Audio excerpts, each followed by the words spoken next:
Hey everyone, welcome back to All Music Matters in That podcast. I'm your host, Brian. Today I'm actually welcoming two special guests. We got Marshall, we got JD. How you both doing today?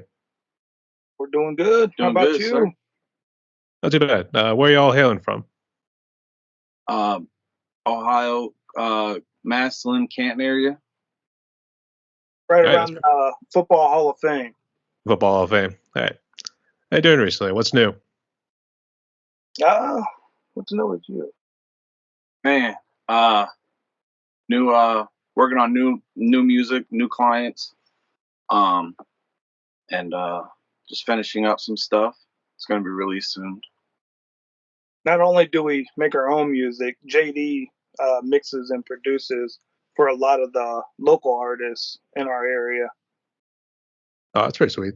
Hey, you get to elaborate on that in just a little bit here too. But you guys, actually, when I was checking it out on your Facebook page, I was looking under IAMMarshall. But you guys are part of the group, The Truth Music. Yes. Yeah. Right. You get to also elaborate on that just a little bit here too. But Marshall and JD, well, welcome you both to my podcast right here. And the way it's going to work is just going to ask you guys some questions. Let's get to know, both more as the musicians, but also as the individuals as well too. So, you all ready?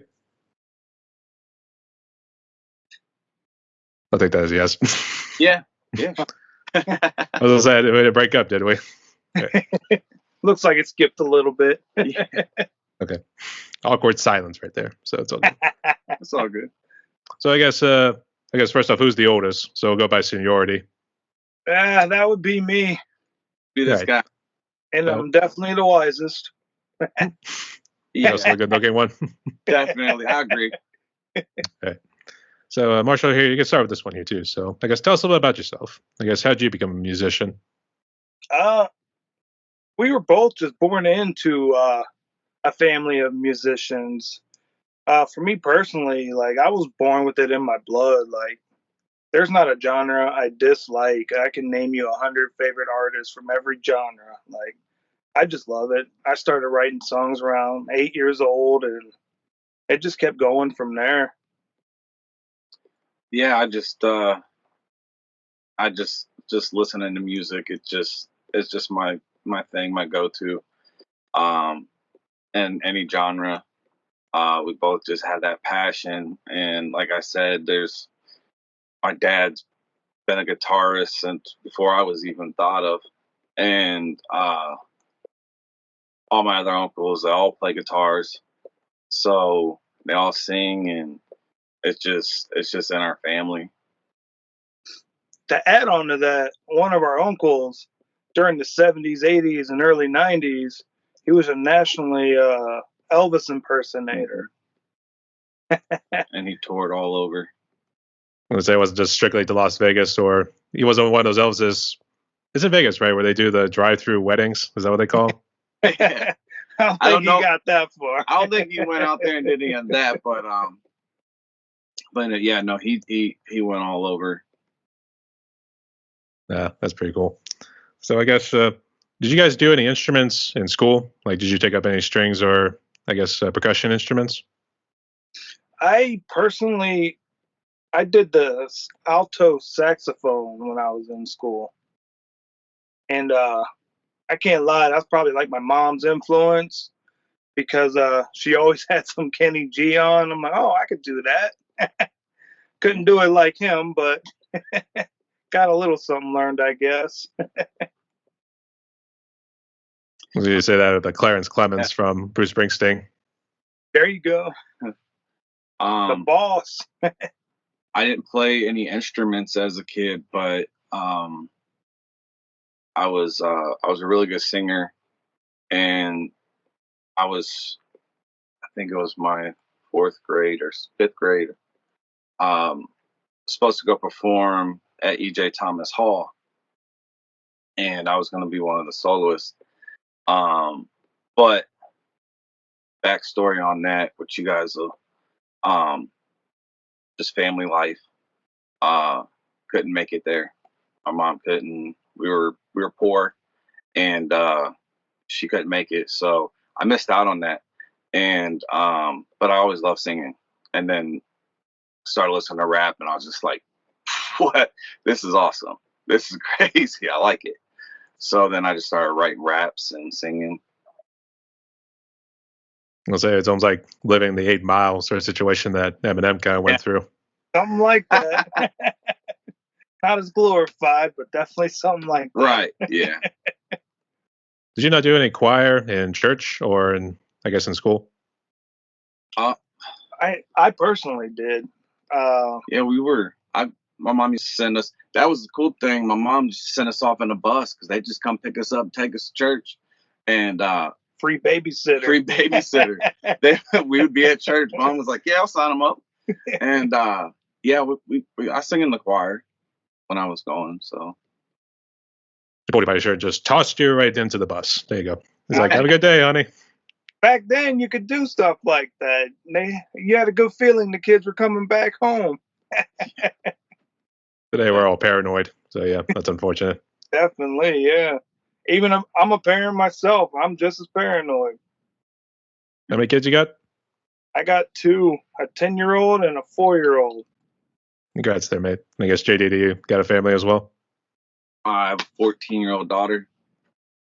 Yeah, that's good to hear. So I guess let's jump into before me. Oh, sorry. I was gonna say let's jump into the music a little bit here too. But I guess first off, is IAMMarshall, is that one of the groups that you're a part of?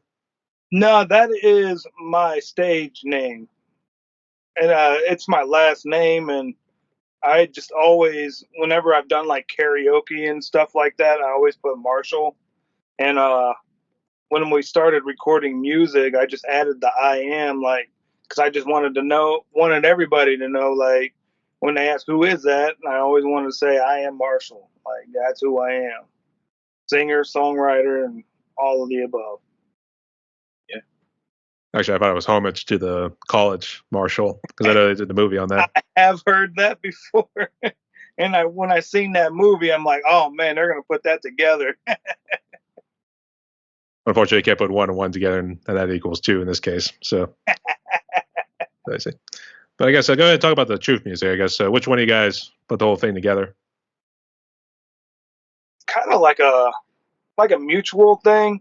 Yeah, we just came together. Like we both, we used to hang out all the time when we were kids growing up, and even living with each other at one point when we were kids, and just you know, we just loved to do music, and we were like, hey, just came together. I mean, decades later, but and we're like, yeah, we'll call. I don't even know how we thought of it. I just said the truth music. I think it's just more of like, just the truth is just trying to be as authentic as possible, and not trying to be fake, and to know that we love everybody, and just something that stands bold, to put out there. But we came up with it, and we went with it. And it just stuck. This is all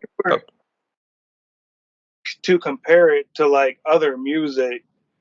We try to take away the catchphrase lyrics. Like we try to be like honest about our faith and about our past experiences. Because man, I promise we ain't saints. Like we dealt drugs, tried to live that gangster life, and got in a lot of trouble. And fast forward 20 years later, we're family men who go to church and raise kids and suburbanize is what they call it. And I think that comes at a crossing point, like when we came together as our lives kind of merged, and we're like, hey, like this faith, what is this? Like, definitely probably the wives was a part of that, but I think that's where we grew from there and changed our lives and move forward. And I mean, all the hard work that we put in, all the blessings, that he's really shown us and gave us. So, yeah. Yeah, I see. So you guys were in a pretty much dark place at a certain point in your lives. So I guess was that like after you guys had graduated from high school, you kind of hit rock bottom and just kind of like this whole thing with like the street, the gang life, and drugs and everything? Pretty much, I would say for JD, it started what, when you were 10? Yeah, I was like, I don't know, I was like 13 when I started like living in the streets, and from there on out, just selling marijuana, and um,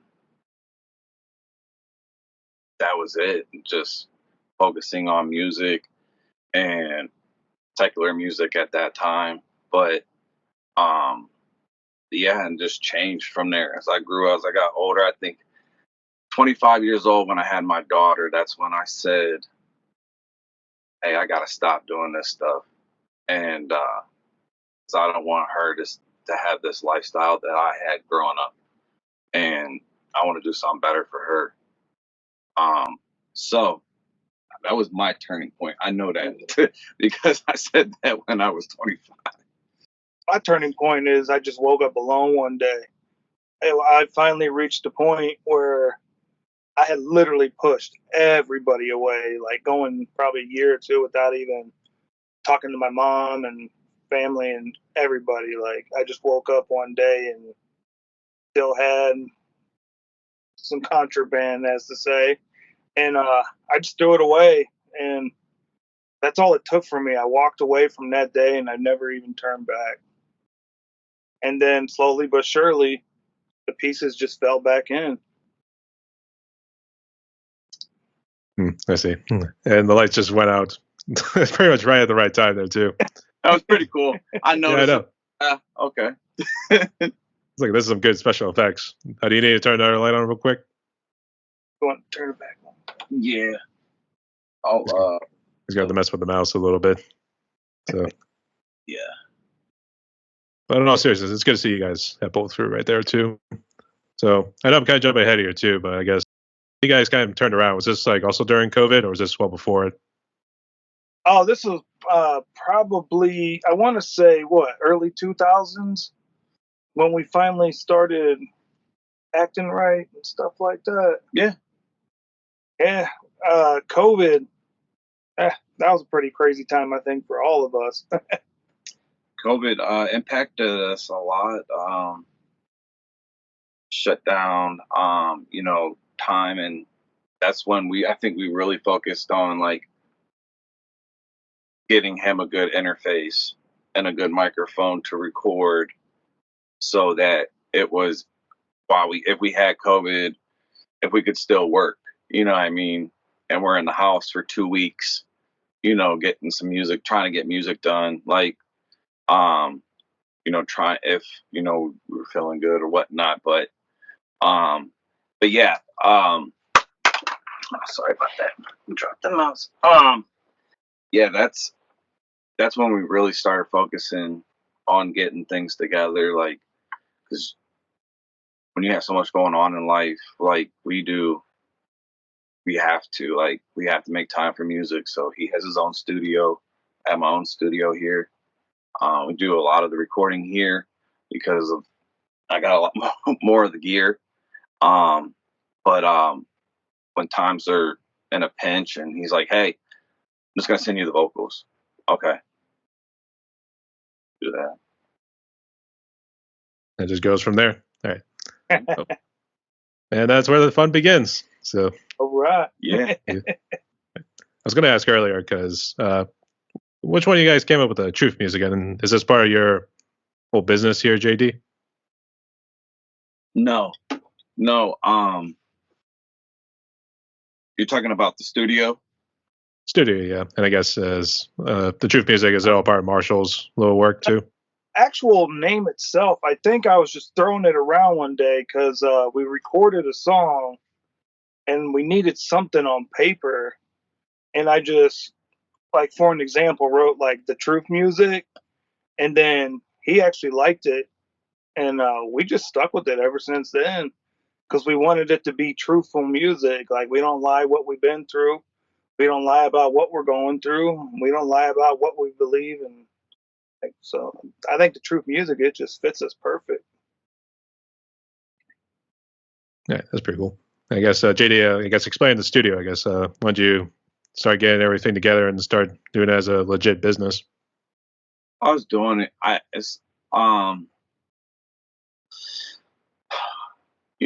Someone told my sister when she was dating a guy, and he had a studio and stuff, and he said that he's like, you really want to make the money, you have to be behind the boards. You have to learn everything. You wanna listen. You wanna learn all this because they got to come to you to make their music. So that was a turning point for me to like really start diving down and learning how to engineer and record and everything. And I just been doing it for a few years. And I enjoy it. It's it's fun just being creative and When you did all the mixing for his earlier groups that used to travel all over Akron, what was it, Ack-Right Click? Ack-Right Click, Mixed Breed. It was just a whole bunch of different like groups, and anywhere that I just went around, like I rap with these dudes. I did this with these guys. I started making a band, like just having all these different bands and stuff. But yeah, you're right. Then fast forward, when did you meet Mike? Oh man, I met him 6-7 years ago. Yeah, it's been a few years. I just wanted to learn. I seen he had a studio, and he's a Grammy nominated engineer, and I was like, he takes classes. He teaches classes. So I'm like, oh wow. I was like, let me go talk to this guy. Maybe I can learn some more stuff. So yeah, he was like, he listened to me, he listened to some of my music, and he was like really, there's not really too much for me to teach. He said, you're getting there, but he's like, yeah, just you'll start working. And he had another he had another room, and he hit me up like 2 days later and was just like, hey, you just want to bring your studio here? And I was like, what? He's like, yeah.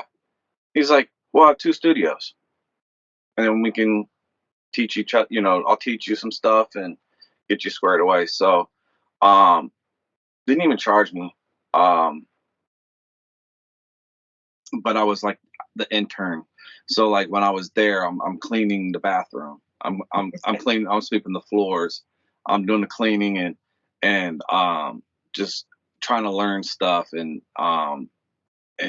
just build a relationship, and he's taught me so much more.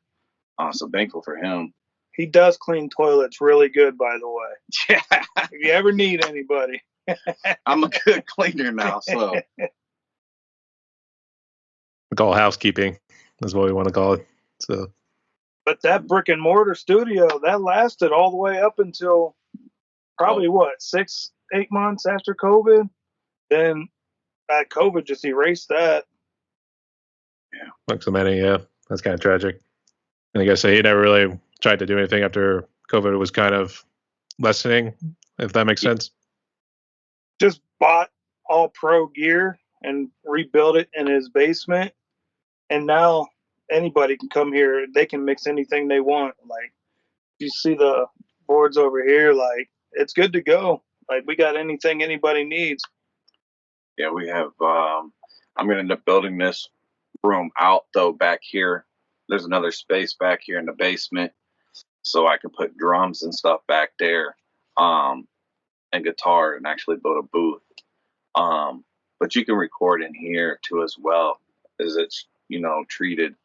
And but yeah, it's definitely a cool thing. I was going to ask if that was a man cave and he converted it into a studio. So I had the man cave too, but it's in another room down here. Yeah, definitely the man cave too. That's pretty cool. All Browns gear. Yeah, you go Browns. Go Browns. you see me wearing it. I don't own like Nike shirts and stuff like unless they have the Browns on it. I don't wear most of my gear is all Browns. Like that's all I wear.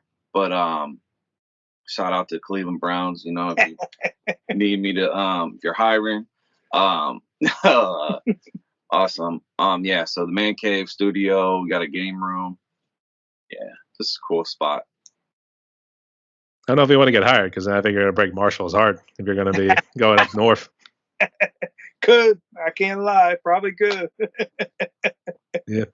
Actually, I'm from Pittsburgh, so unfortunately I'm part of Steeler Nation, but Oh! they actually did do a meme. They said that Cleveland finally got its ring when the eclipse happened recently. All that out. Just feel like, yeah, that wasn't in there. I can't even talk any mess, man. They've always had our number, so it is what it is, you know? That's a good rivalry, man. I love it. I'm not a bad sport. So sometimes you guys win, you win. That's cool. We'll try next year. Keep trying. Hey, right? Best luck next year. Yeah. I will say this: as much as I respect Myles Garrett, T.J. Watt should have won Defensive Player of the Year. I'm sorry to say it. So. Yeah, I think. Speaking on that, it's I do honestly believe that it's going into a what do you say script, and I think there's some there. It's not, and that I think was just for views and stuff like that, like marketing and stuff. So, like, yeah, he should have won it. Yeah, you're right.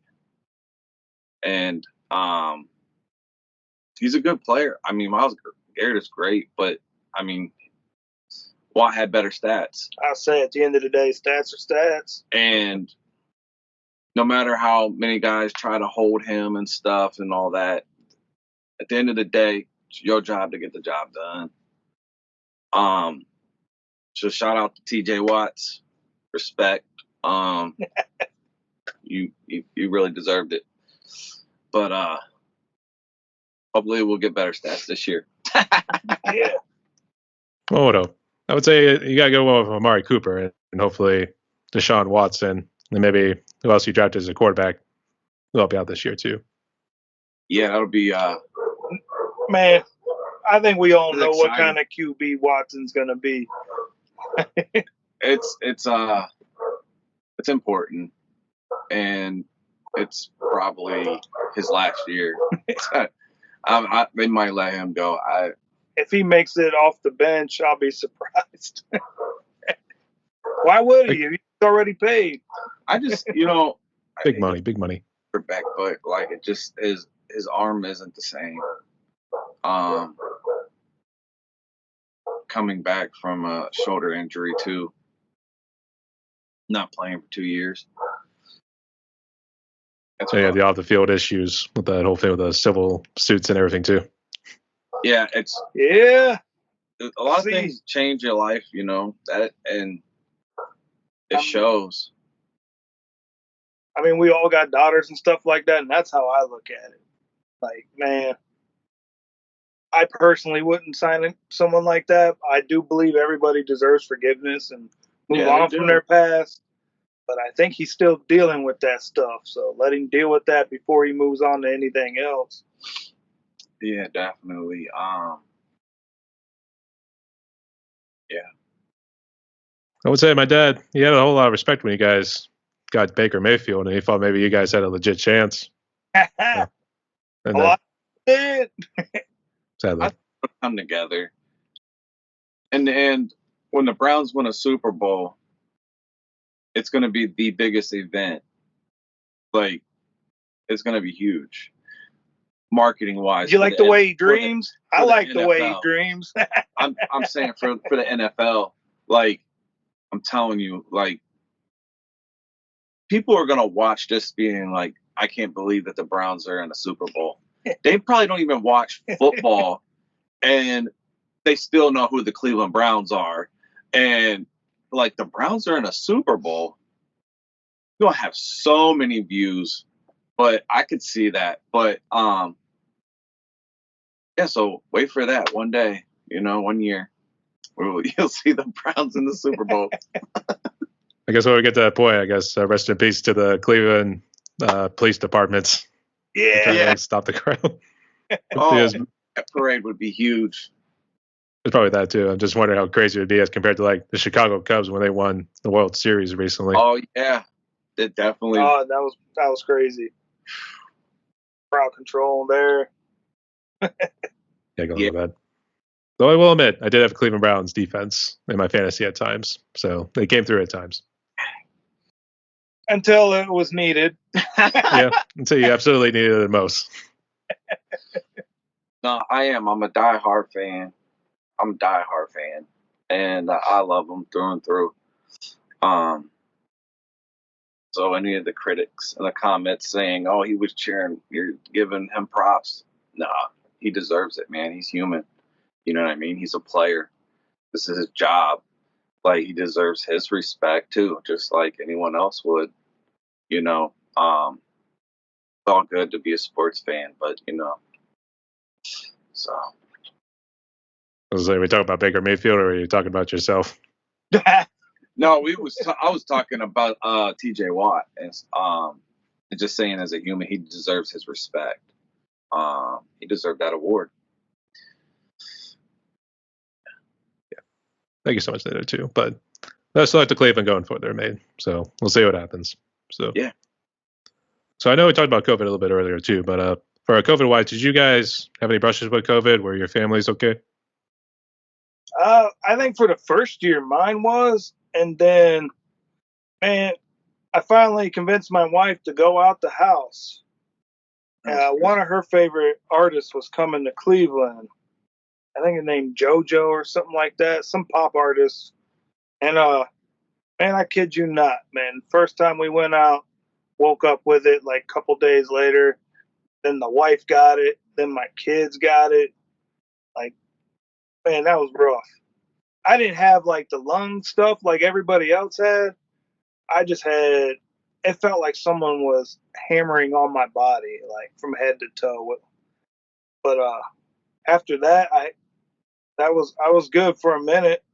What killed me the most is I got bronchitis about 2 or 3 months after that, and that was worse than the COVID for some reason. I've had bronchitis before, but I don't know what it was. It floored me this time. And then my voice, I lost it after that. I had to quit recording for like a year and a half because I just couldn't get that. That was hard, yeah. Couldn't get that sound out anymore. I still struggle to do my metal vocals to this day ever since that. Yeah, COVID hit my wife, I think, first when before it came out. It took her. I never seen her like that, how bad she was in pain. And then right after that, like after she got better, I was fine. But after that, like literally, I think they announced like, hey, this is a COVID virus or whatever's out or whatever. And I was like, you know what? I was like, I bet you had that COVID. I was just right when it came out. She says, you're right. And we ended up getting COVID again. Didn't affect her hardly at all. Like nothing really. Maybe like she had like maybe some sinuses issues, but I was perfectly fine. And then we got it again because she works for the county. So we were we got it again, and she was okay and I was okay, and I was up eating, like making breakfast every morning.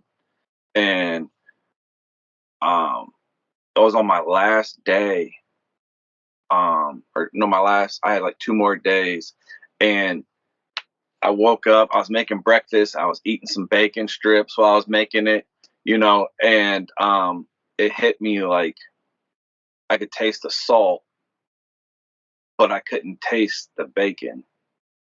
Like it was like salty, kind of greasy, but it didn't have bacon flavor. So I drank my coffee and I'm like, that don't taste right. Like, and then I was like, oh wait. I was like, hey babe, I'm like, where's the Vicks Vapor Rub? Oh, upstairs in the bathroom. I go in there, open it up. I can feel it. I couldn't smell it. And like, I know if you smelled Vicks before, you definitely can smell it, and um, I lost my taste and that for the next 2 days. That was very hard. I've never ever in my life experienced that ever. Um, and trying to eat because you're hungry, but you can't taste anything. It's insane. That when it went away that last day, it went away, and I never ate a hamburger so fast. Like, oh man, it tasted so good. Financially and stuff, though, I would say we all like carried through pretty good. Our job stayed pretty busy, and Definitely. the only thing I worried about was that baby formula because my daughter was an infant then, and that was at one time I was down to one can, and but we never ran out. I truly believe God stepped into that because that was a worry right there. Yeah, we're very lucky that our jobs, were key employers for some medical products and stuff. So, uh, I think that was a blessing there. So, yeah.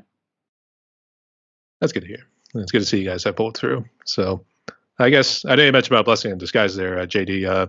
I guess was there any other sort of blessings in disguise that COVID gave that allow you to expand more on the truth music? Yeah. Gave us time to work on it. Yeah. That was like really the beginning of like really sharing files and like communicating like a lot more. Because we're stuck in a place, so we're stuck in here. Like, this is what we're gonna do. Like, we gotta do something. And try to focus on music, and that's what we do. Um, as a father, as as a husband, and um, we sacrifice a lot of time that we can to get in here. Like, I mean, like after you worked a 16-hour shift, you know, going in there and tweaking a few things that you need to adjust on this mix, just so because it's going to be released in 2 days, and so a lot of people don't know that a 3-minute song takes a long time to mix. We're talking a couple days, so when we don't even have those days, we have to sacrifice that time, crunch down. That's normally when I just give up sleep. Yep. Therefore, I can still work. Therefore, the kids get what they need, and then I'll just stay awake to get what I need. Yep. That's good to hear. And it's good to see you guys are doing well though too. So God bless you and your families. So Thank you. I guess how would you describe the genre of the truth music? Do you guys mess around with different genres? It's everything. It's everything. We try to put like a lot of guitar in our music, whether it's more rockish or more like hip hop rock. I guess we would say. Yeah, I'd say a lot of our lyrics, they're kind of like hip hop style, but as well as the singing and stuff like that too.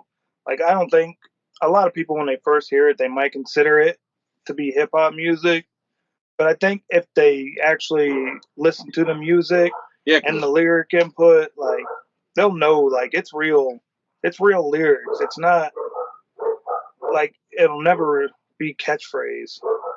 Yeah. So, speaking on that, so like it's just being creative, like what we can do, like what how can we, can we sing a rap on this rock beat, and like how are we gonna, do this song?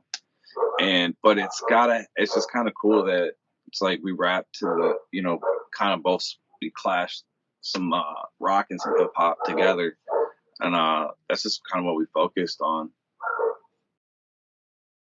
And so when you were saying metal earlier there, Marshall, I was thinking you were doing something. I don't know if you know the band. I don't know if you know the band Candiria. Can you repeat that? I don't know. Do you know the band Candiria? Because when you were saying earlier, you were doing like metal. It's almost like a combination of rap and metal mixed together. Yeah. The metal influence, that is mostly me, because man, I'm a passionate metalhead. Like I love metal. I always have, even from like the Motley Crue style metal, like up until the brutal stuff that's out today. Like I just love it. And when I'm writing my songs, like I get these ideas in my head. Is it going to be metal? Is it going to be hip hop? Is it going to be both? I got one that's coming out. It's kind of on the countryside. Yeah. Like I don't know. I just feel like all these emotions, and once I get these ideas, like, I don't know what the song's gonna sound like when it comes out, but I know I'm gonna love it because I just give everything I got to it, whether it's screaming, singing, or hip hopping. That's pretty cool. And also, you did challenge me on Facebook to do a 20-day challenge. I guess think of 20 artists that influenced people's music there too. Enjoying this. Oh yeah. Actually, I only got through day 5 right now. I got to get the next 15 more days, but I got some metal ones on there. I'm a metalhead as well, so you'll see what I got. All right, can't wait. But I guess if you want to elaborate more on influences, I know Marshall, you said Motley Crue and like all those guys in the heavier style music. I guess who else would you say has been a big influence on your sound and music? For me personally, I would say with like some Kill Switch, Engage, Metallica, probably Breaking Benjamin, Seether. Then you got the country stuff like Alan Jackson, Travis Tritt, Hank Williams Sr., Jr. You got the hip hop stuff, Bone Thugs and Harmony, Tupac, Coolio. Like I go everywhere. Warren G. If you want to go all the way back, we can do some Patsy Cline, some Bob Dylan.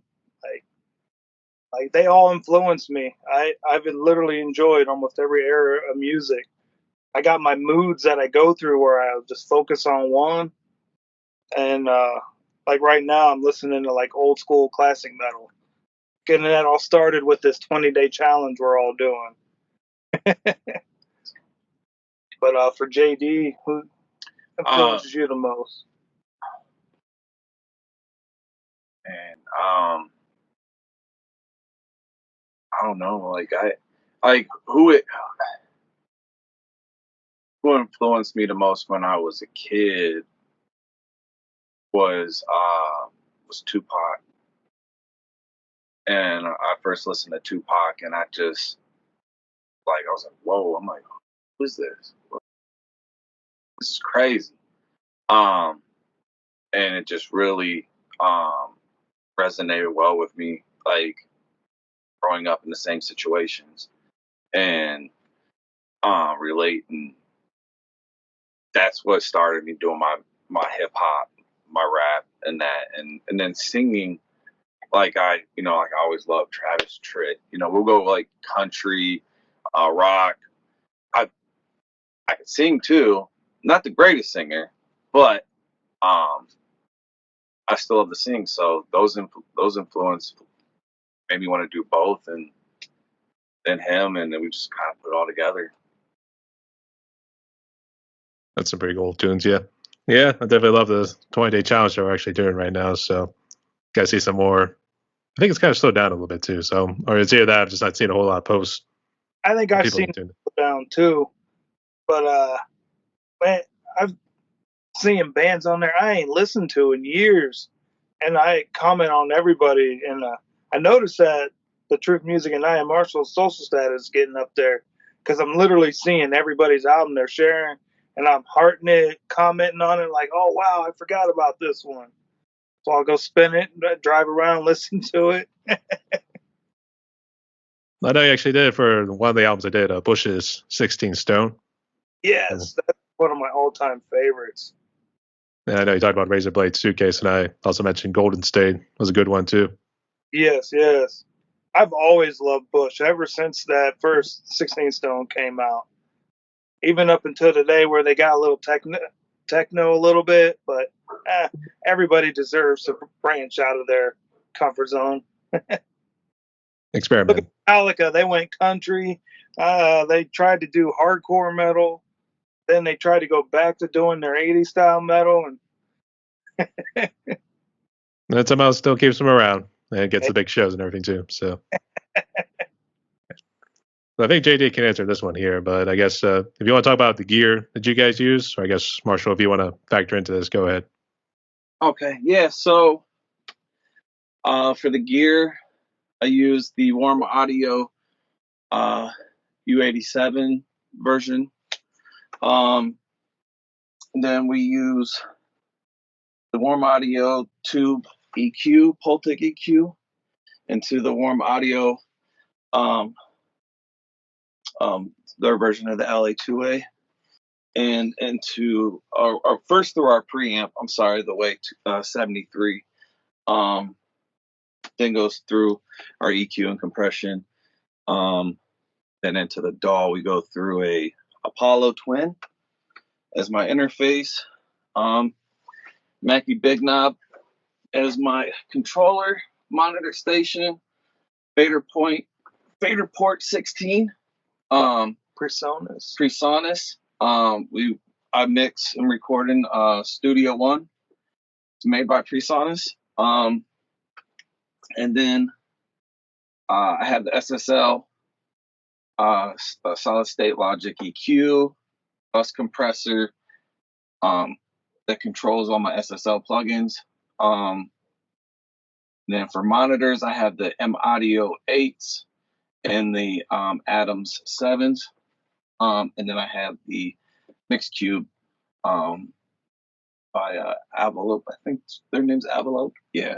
But I could be getting it wrong, sorry. We have a Gibson Les Paul. Sometimes I play with the ukulele. But yeah. Sure. So you have a ukulele. I guess you guys use that at certain intervals. I sometimes I'll just be playing with it, like listening to a song, and then I'll just try to play along to any song just to see what it sounds like. One day he just showed up with it. I'm like, oh yeah.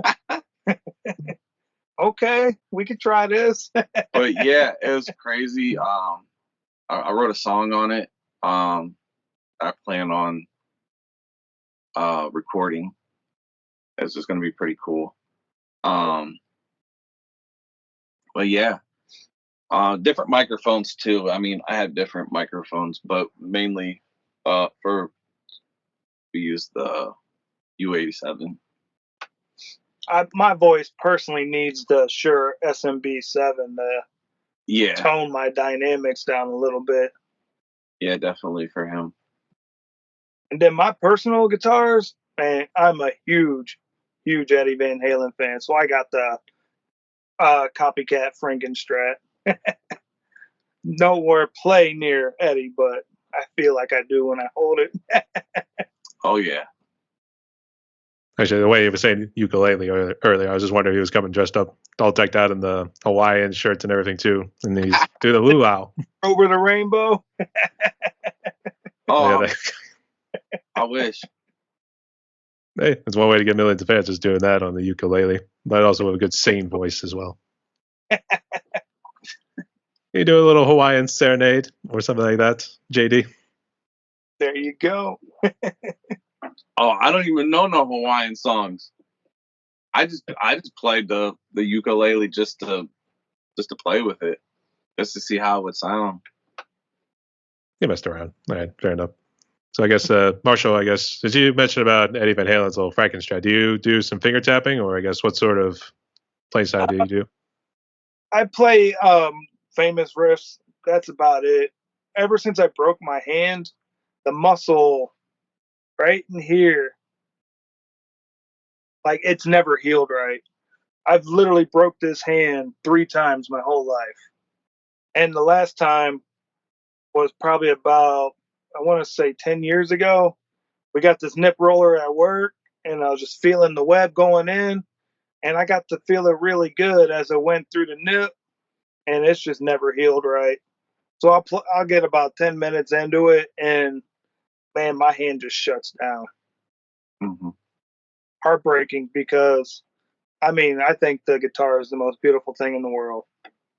Sorry, babe. She wasn't walking by. You have to hear that too.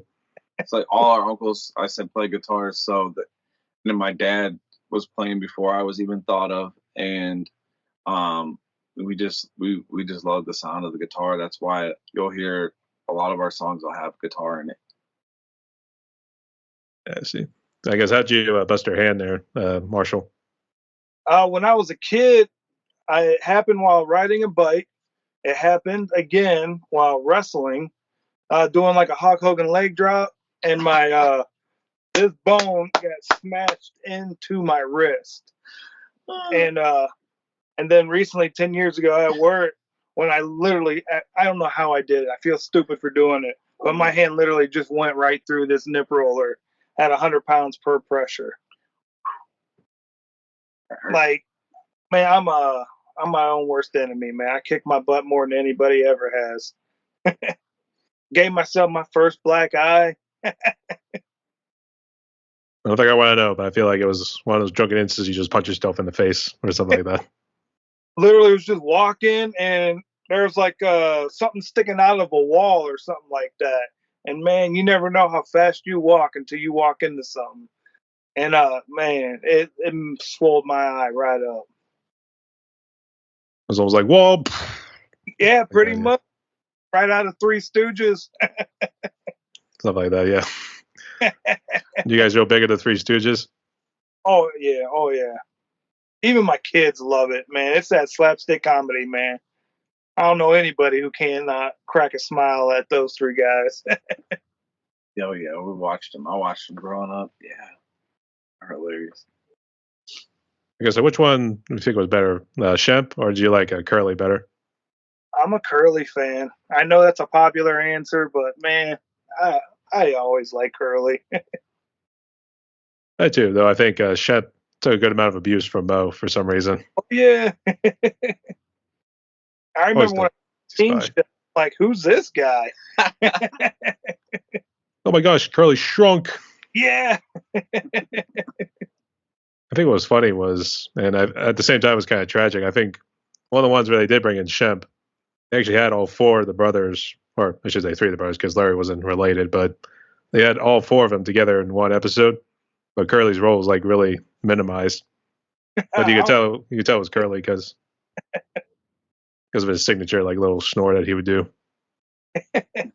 Yeah, I don't think I've seen the one with all 4 of them in it. I'll have to check that one out. I forget the name of the episode, but I would know it when I see it. But nonetheless, too, you guys were hilarious. But may they rest in peace. Amen.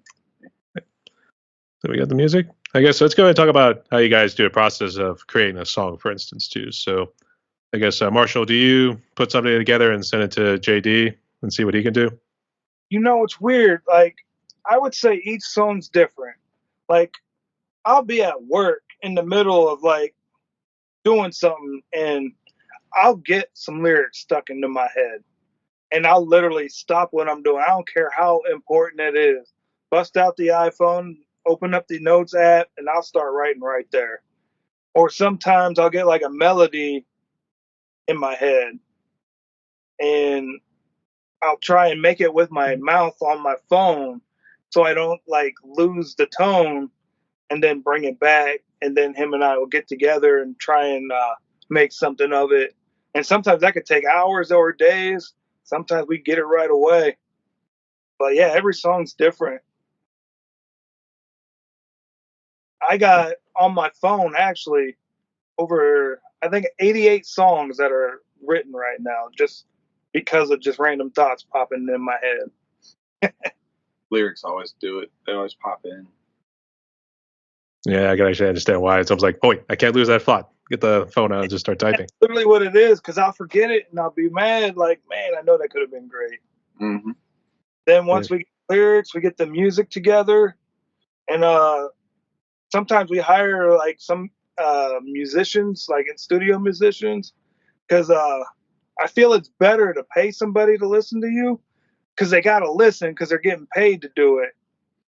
And next thing you know, the music just comes together, and then the recording, and then everything goes to JD. He's the one behind the chair, puts the final touches on it. And then I'm a big lyric video person. I think that's like the best way to like get your music out there and let people like see your lyrics as they listen. So while he's producing, I'm making the videos and images and then promoting it all over social media as much as I can. And next thing you know, song's done, it's out there, it's advertised. Put it out there. Then the lyric video, everything. I would say by the time I'm even done with the song, I get sick of the song. It's like, is it ever going to be over? So, yeah. You listen to them over and over and over and over again. My buddy's like, dude, I don't know how you can listen to it over and over again. And I'm just like, kind of have to. But it's fun. I'm probably the worst person to even work with in the studio too, because I don't want to hear the mix with the music. I want to hear it without music. I'm gonna listen to it on 3 different pairs of headphones, 3 different speakers, like car stereo, Bluetooth speakers, because everybody listens to music on Bluetooth these days. Mm-hmm. Like we spend all this time working on music, and they just listen to a $20 Bluetooth speaker. Yep. But I listen for every single thing, hours on end, and then next thing you know, I send it back. When I'm happy with it, he's relieved because he knows I ain't making him go back down there and tweak something. Yeah. It's almost like one of those scenarios, like, damn it, JG. So, yeah, pretty much. I know he'd be screaming and cussing inside of his brain every time. I'm like, but can you do this? It's sort of a job requirement when you think about it. So yeah. Plus, also with like listening to it like 1,000 times, because I'm the same way since I do drums and I do drum covers on my YouTube channel. So yeah, of course you got to listen to a song like a good number of times to like get it down. So I can relate. I literally just discovered your YouTube page probably about a week ago. You were interviewing Carol Sings. Like she was promoting the interview for a while, so I was actually working on a song at that time, and I just needed to get away for a minute, and I was watching her interview to kill some time. You know Carol pretty well? Pretty good story. I was gonna say, do you know Carol pretty well, or just like mainly through the socials? Oh, I've talked to her a few times over social media. I am when anybody talks to either Truth Music or IAMMarshall on social media, it's 99% of the time me. If you ever get a message and it don't make sense, like we've never met before, it's this guy. Well, I'm doing the other stuff, he's doing the other stuff, so that's how we got to balance it, because we can't do everything ourselves, so we have to split it up. That's technically how it goes. But I guess you guys on the Band Together group? Oh yeah. I guess when did you join? Guys on there. And ladies. And ladies. Yeah. I forgot about the ladies. And I was gonna say, when did you guys join? I want to say last June, maybe July. I'd say it's almost been a year. I want to say around June or July. Right. And I guess what advice would you give to like the musicians in our band together community? I guess everybody else in general. I would say be yourself. You know, in today's music, everybody is just trying to redo what everybody's doing. No one's like putting their heartfelt emotion into it. And but I know why a lot are doing it, because that's what gets you clicks, that's what gets you plays, that's what gets you listens. But if I'm giving advice, I'm gonna give it to myself and be like, Steve, be yourself. Like, if no one listens to it and you're still your biggest fan, that's all that matters at the end of the day. That's why I love Band Together. Like, a lot of those indie musicians, like, they are themselves. Like Freaky Things, Entropy in Motion, Asphalt Jungle, Drunken Lonely. Like, man, you listen to the music and like it's just real music, man. Like real lyrics. Like, it's beautiful what Box and Sticks did with that whole Band Together community. Yeah, that's for sure. It's a beautiful thing we got going on there too. So, Oh yeah. but I do have to ask, go back to our earlier talk with the whole 20-day challenge with the whole thing with the bands. I guess why'd you nominate me? I look through whoever's following me and I start scrolling. And if I see someone who hasn't been nominated, I nominate them. Because that's the thing about being in Band Together. We all know each other and we all like talk a lot. So everybody's already nominated everybody. So I'm like, man, let's get some fresh blood into this group. I want to see what other people are up to. And that's how it was. I think so too. Actually, I was kind of waiting for someone to nominate me because I've been kind of itching to actually share them, to be honest. So, You know, I was too for a while because I kept seeing everybody do it. And I'm like, oh man, this is a pretty cool challenge because, like I said, you start talking about music, man, you're messing with my heart right there. And then next thing you know, Frequency Error, Simple Jack, and Melissa and Mechanic A, they all nominated me at once. I'm like, all right, here we go. Y'all about to be in for a rude awakening. yeah, that's for sure. I guess for the audience's sake, you guys want to do any music promotion of any music you got coming out, as well as what social media you're all on? We do got a songwriter song that I'm about to put out. I'm hoping in May. It's called Better Man, talking about overcoming the past and living up to the promise of being a better man. And JD, what's the name of your song coming out? Like, Pain is Real? Pain is Real? Pain is Real, right? Yeah, did I send that to you? Yeah. Yeah. That song, yeah, that's a good song. That one's coming out. It's a little bit about my past and stuff. Has a pretty, it's more, I'd say more hip hop than the truth music. But yeah, so it's got some nice like tone to it, and it has really good. It has some nice auto tune on there. It's a pretty cool song. So called "Pain Is Real." And it'll be out soon. And then I got some other stuff I'm working on yet. Just really finding the time to really get it out there. Okay. And just real quick, the social media you're on, Marshall? We're all probably everything but TikTok, man. I still ain't bit the bullet on it. It's hard, like managing Threads, Snapchat, Instagram, Facebook. What's the other one? Twitter or X, Bandcamp. Like, man, that is a full-time job in itself, right there. I could probably do that. I could probably pick up and do a TikTok. Go right ahead. I'll be on the TikTok side. Because I'm not really on Facebook and Instagram or anything, because I'm usually got other things to do. Really, um, Like keeping the lights on. he handles everything else. I'm sure I could do that.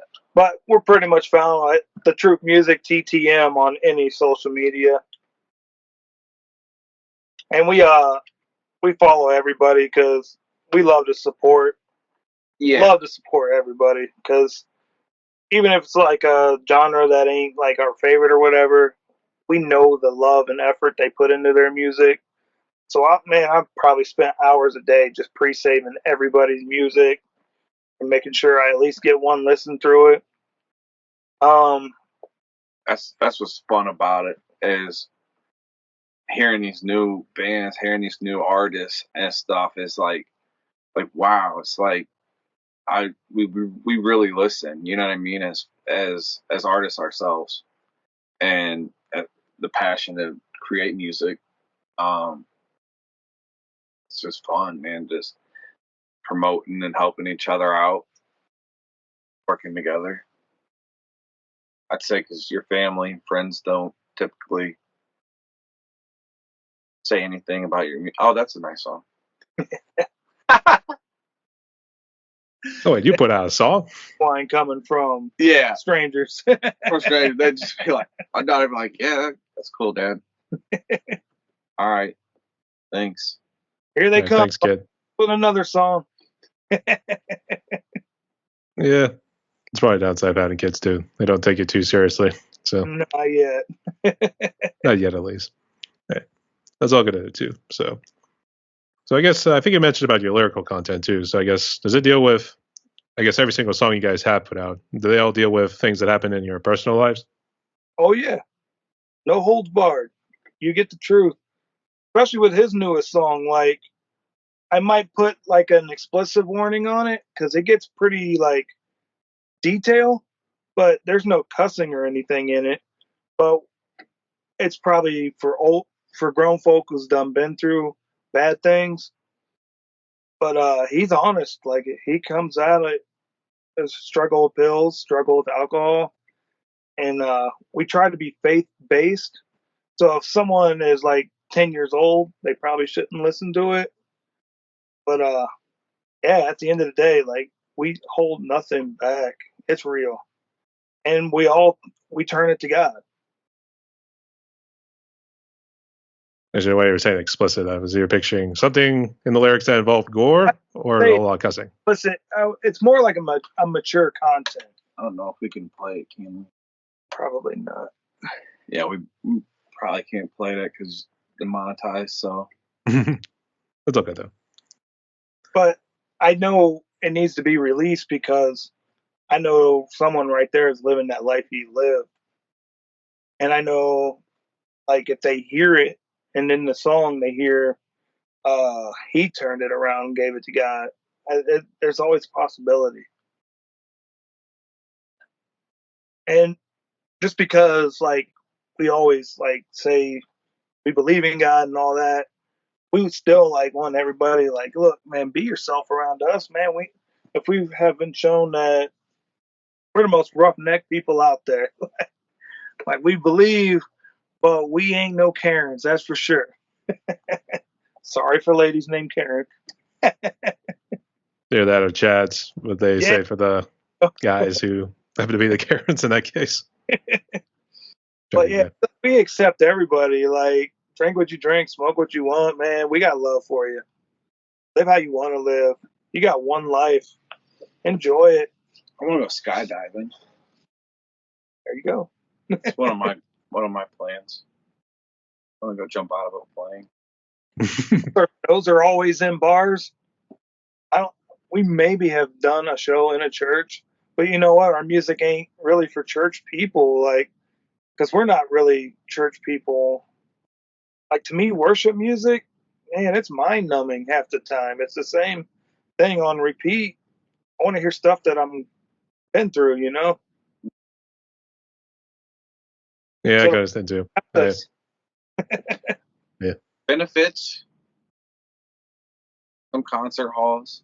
They're mostly bars in there, so we're usually the Christian group that goes up there. with all the gangsters, and then you have this awkwardness for a minute, but it's cool and fun, but because they acknowledge God, so so come on, hey man, I really like what you were saying, dude. That was smooth, man. Yeah, definitely, man. That's a blessing. Hey, yeah, man, that was awesome. I'm like, just to, hey, they hear the message, and they hear Christ in it, so that's a good thing.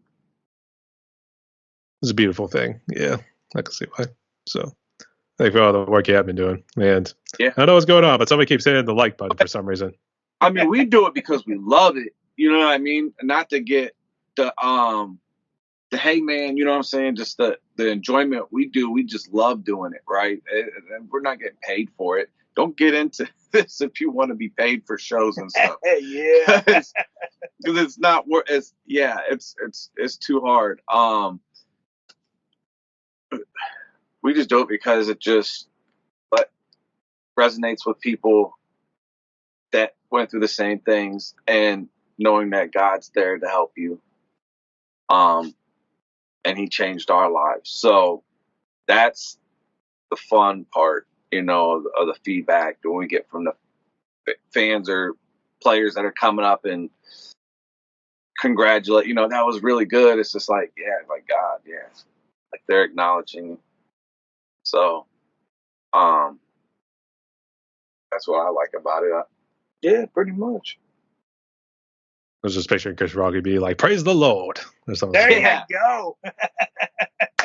Like, thank God. Thank God. So yeah, that's it. But get with the good work there, guys. You guys are doing some wonders out in the world there too. So, all right. First off, who keeps hitting the like button? Because we've been getting a whole lot of those recently. You get like the big thumbs up and everything. Oh, the big thumbs up. Yeah, it keeps showing up. I don't know why it showed up on mine. It's just I don't know why. Oh, yeah, I don't think I've seen anything. Yeah, I didn't see it pop up. Is it live? No, it's not live. This is all pre-recorded, so it's all good. All right. We'll just make do with it. Let's see what happens. All right. I'll say, to be honest, no one even knows I'm on Skype. This is the first time I use Skype in 10 years. Yeah. You and about everybody else. So that's how it is with everybody. It's just easier to record. So yeah, it helps. Oh, okay. So Marshall and JD, let's jump into this one. Then we can jump to the fun questions afterwards. So I guess first off, do you guys still work multiple jobs on top of this whole music project? Oh, yeah. We got a daytime job. This guy right here, now he works. I work all the time basically. I work multiple shifts, 12 days straight.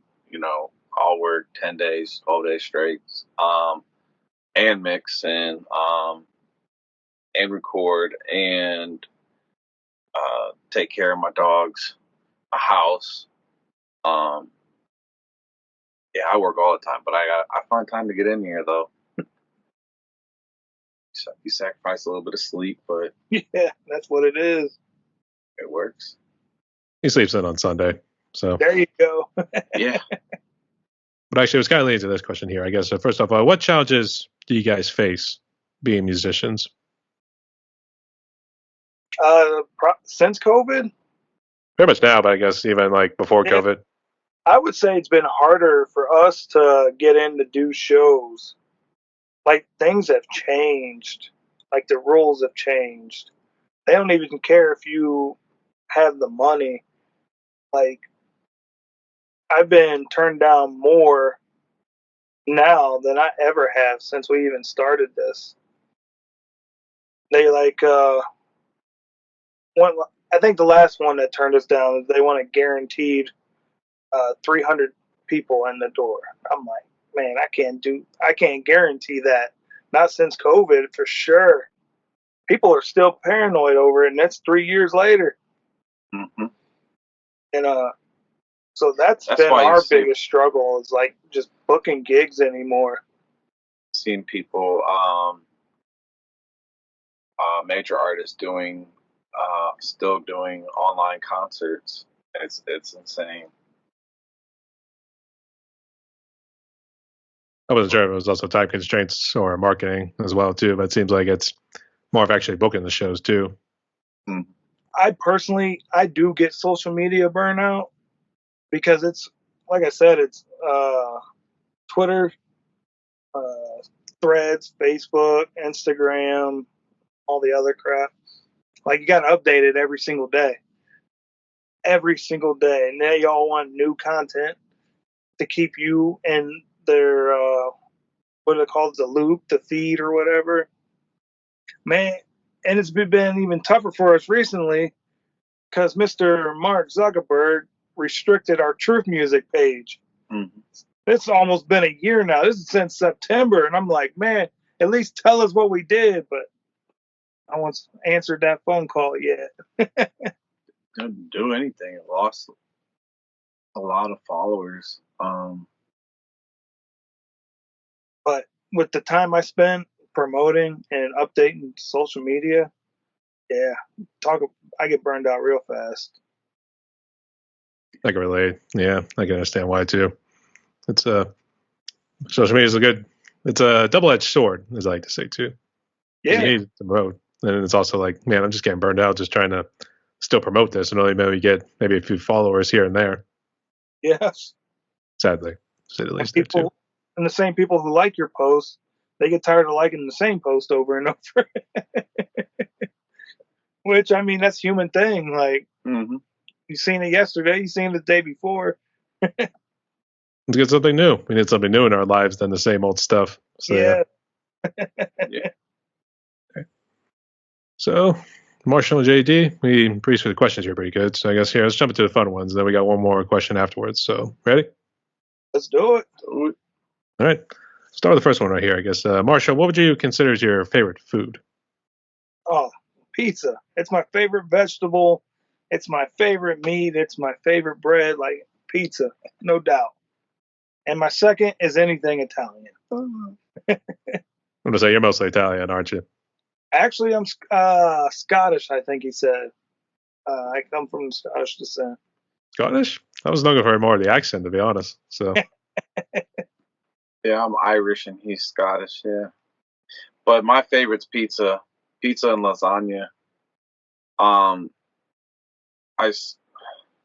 like those are just my two favorite. Don't get me wrong, I love seafood and Yeah, seafood, Mexican, Chinese, love it all. Yeah, I love it all, especially like sushi and seafood. I really love, but like lasagna and pizza's just good.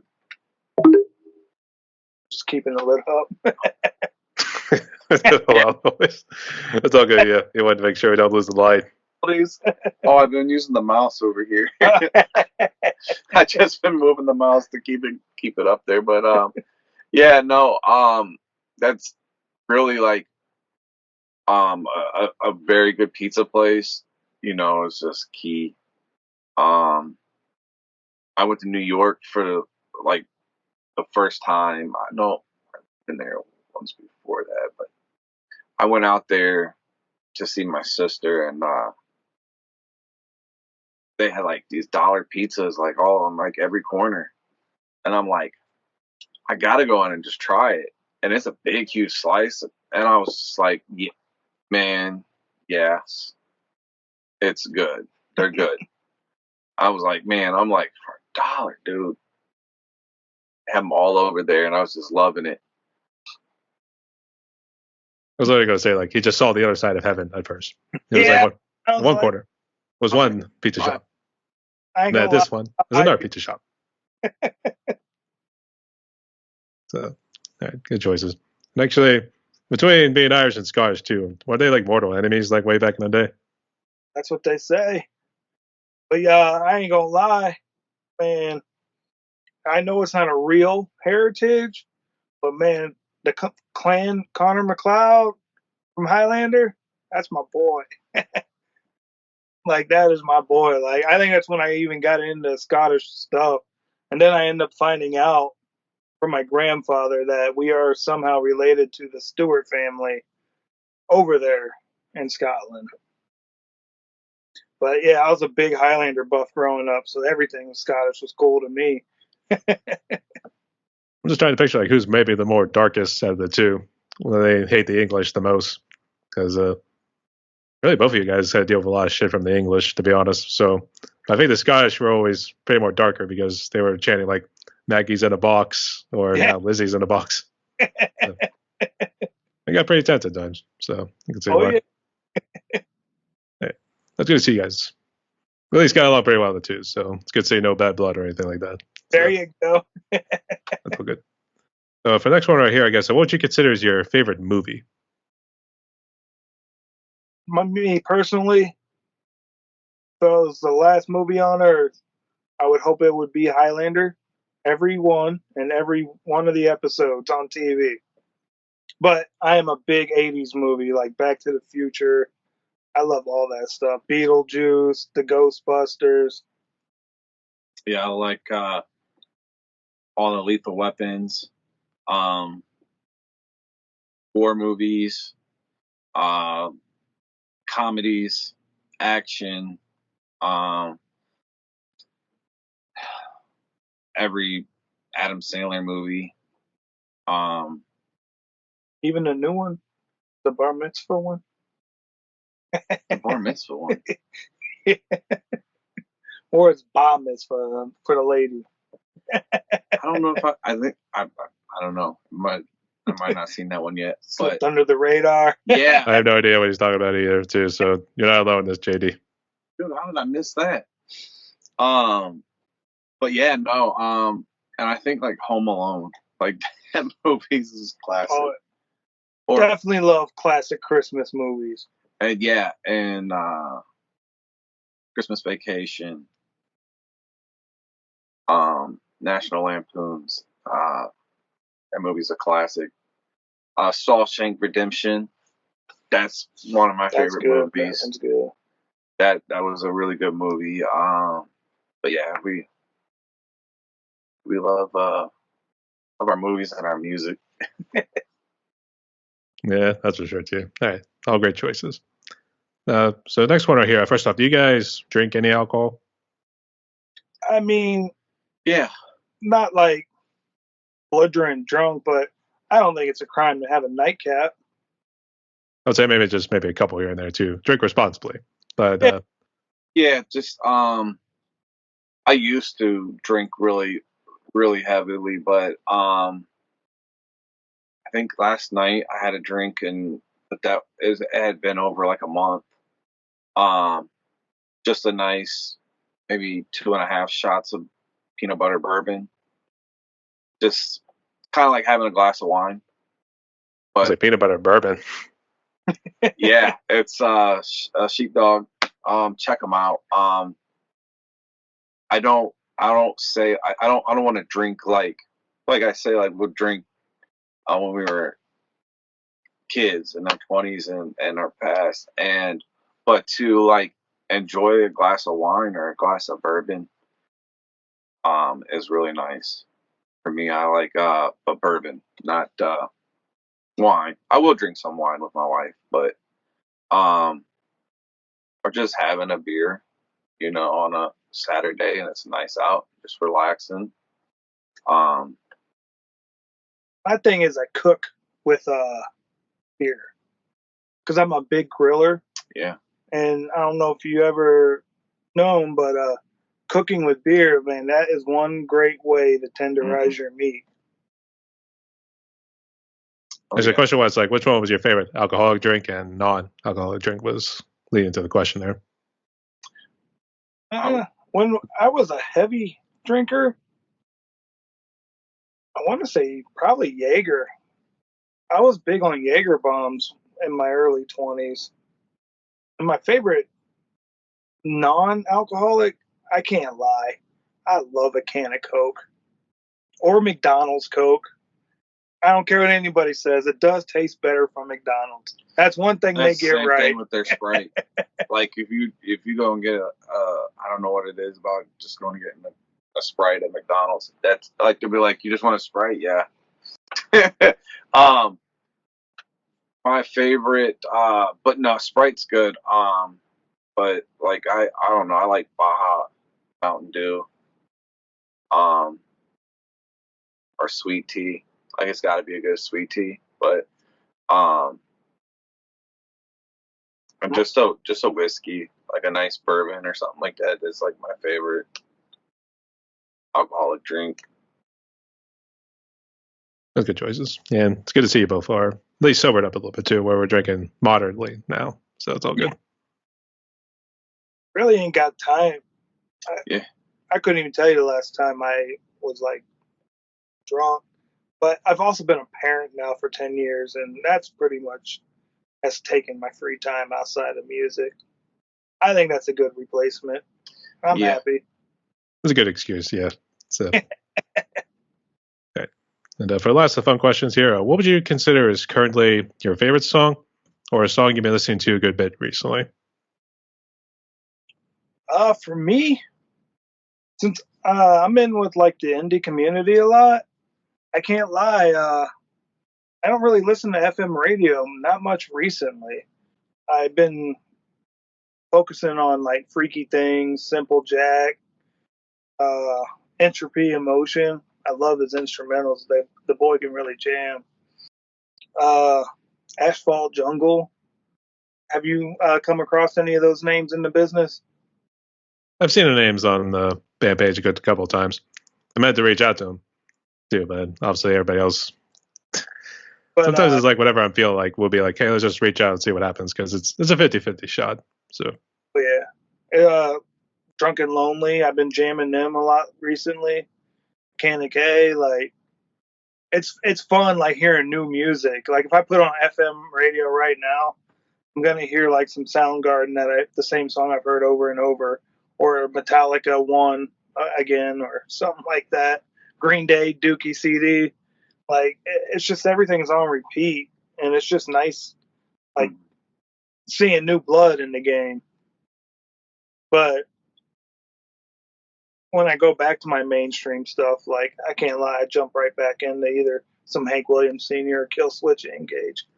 I know it's a big jump, but I love what I love. Yeah, I like listening. My favorite song,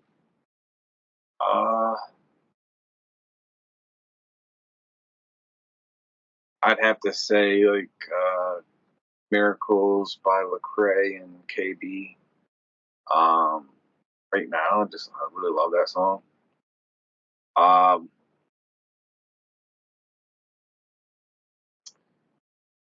yeah, that's it. that's it. Hoovy. I listen to him. Other than like you said, like all the indie artists and stuff that we'll jam out to and listen, just because you have your radio station playing 10 songs in a rotation. It's the same stuff. Like it's the same songs. So you got a variety on, indie music. You get to hear something new. it gets old after a while, as the saying goes. So It does. There's so much good music out there. I know they're paid to play what they play, and you just get tired of it. I still love all that music. Just I heard it about a million times. yeah, I can understand why. So, nonetheless, all good choices. So Marshall and JD, we are kind of near the end of my podcast right here. We are down to one more question. Before we jump into it, did any of you have any questions for me or any final words you want to say before we jump into it? Questions? I don't think I really have any questions. You? Been fun. Yeah. Okay. Sounds good. All right. Virginity for interviews. Yeah, you're our first interview, so that's awesome. No worries. So, for the last of the questions right here, I guess you might have harped on it a little bit too, but here's how it goes. So, given what COVID has done, obviously it seems like you guys were impacted in a way, but it seems like you also went through a dark period in your lives too. So, for people who are going through a similar situation that you went through, and perhaps even whatever doubts and struggles you're going through now, what sort of message of hope could you give to musicians and people out there as we try to move forward in a post-COVID world? I would just say you have to put God first in everything you do. And that's a hard thing to do, but it's worth it. It's difficult, but you pray for strength. You're gonna go through some stuff, and He's gonna build you stronger. So, just keep Him first, and try your best. Just know like you don't walk alone in this world. So, even if you feel like you're far away from Him, He's always there. And whatever you're going through, you can reach out to Him. Like, you can talk to Him. He don't care what your clothes you're wearing. He don't care. He just wants the relationship. And that's why I love going to church in jeans and a t-shirt, because that's how me and my God talk. So it's your guys' relationship, and That's literally it. Like, if you need some hope, just know, like, if you put God first, like, we didn't do that at first. If you listen to our music, you'll hear, like, we've been through it. Especially, like, depression. Our song Demons, if you watch that video and listen to those lyrics, you'll know, like, what we've been through. The songs we talk about addiction, yeah, we've been there. Song talk about being broke and having nowhere to go, yeah, we've been there. But I tell you, putting God first has changed a lot of things. It really has, and it's not easy, and it's not easy to decide to do this walk. But if you don't try, you'll never know.